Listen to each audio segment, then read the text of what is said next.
कि पूर्वांचल भोजपुरी महासभा में अगर फगुआ ना होको तो का होको कि बाबा हरिहर ना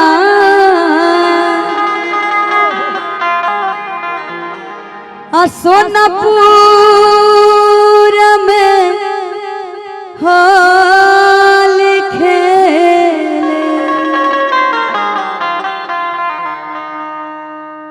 बोलिए हर हर महादेव। और मीठी मीठी तालियों के साथ सभी लोग बोलेंगे क्या कि बाबा हरिहर नाथ सोनापुरा में होली खेले।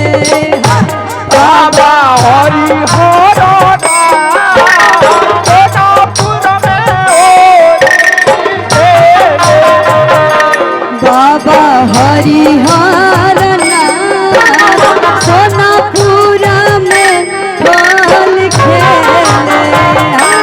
बाबा हरिहर नाथ सोनापुर में होली खेले। सोनापुरा में रंगल बाबा हरिहर नाथ सोनापुर में होली खेले। बाबा हरिहर नाथ बाबा हो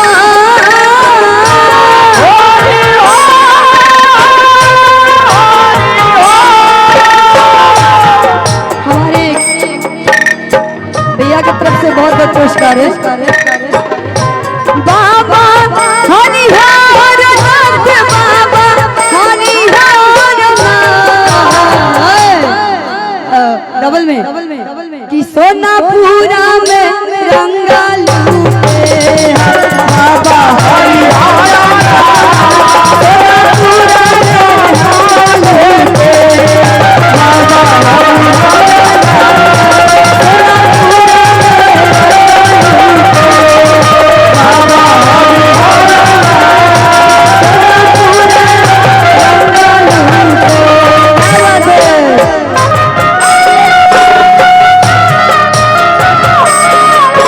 क्योंकि कहते हैं कि जन्म भूमि के साथ साथ कर्म भूमि को भी उतना ही महत्व देना चाहिए।